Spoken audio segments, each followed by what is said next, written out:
This is London. Hello and welcome to Retrovision, and thanks so much for watching. I'm your host Chris Purcell, and as I record this, the Beatles are back. They're at number 1 in the UK charts.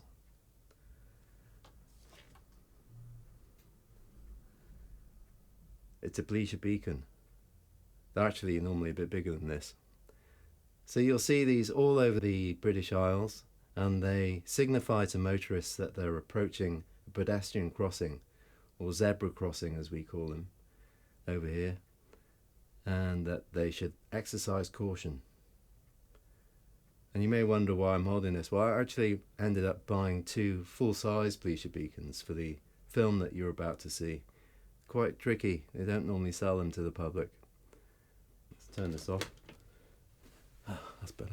I'm taking you back to the summer of 1969, in fact the 8th of August. It was a Friday morning around 11, and a photographer called Ian Macmillan was standing atop a pair of stepladders in the middle of a busy street.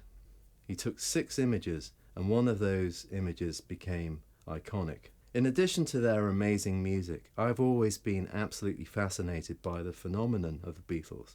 How incredibly huge they were, and how huge they've remained for over half a century. And that's one of the themes that this film attempts to explore. If you think you recognise the voice in the voiceover, by the way, it's Roger McGough, Beatle contemporary and Liverpool poet, who is in the band The Scaffold with Paul McCartney's brother Mike McCartney. I really hope you enjoy this film that steals its name from that fantastic White Album track, Why Don't We Do It in the Road? Thanks for watching.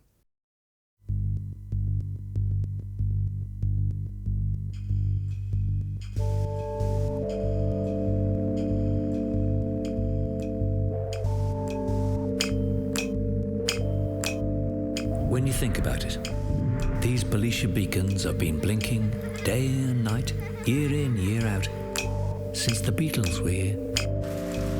On and off, millions and millions of times. Like the pulsing heartbeat of half a lifetime. One small step for man. The picture was taken on August the 8th, 1969, rather interestingly, just 2 weeks after Neil Armstrong walked on the moon. A long time ago, since the Beatles walked across Abbey Road.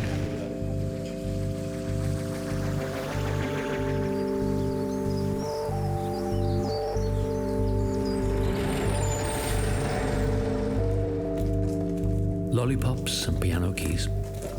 There's something wonderfully British about zebra crossings. Stand at the edge, and motorists stop politely for you to cross. It's like they're from a more civilized, bygone age.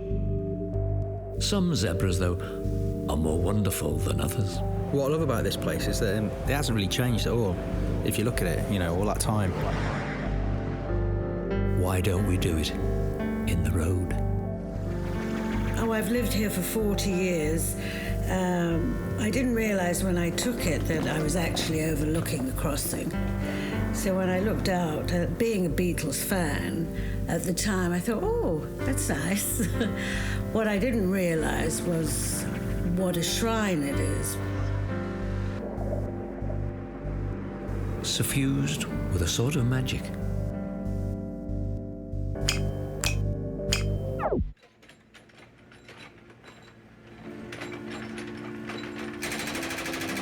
Oh no. Last week, the crossing was partially dug up for a water main. Kind of a bummer since I came thousands of miles to see it, but I still like the feeling that I get being on the street. And some of the pieces of the actual white part of the crossing were broken up and put in a barrow, and very quickly they all disappeared because they're such a collectible item to actually have a piece. Like they did with the Berlin Wall. It's so funny.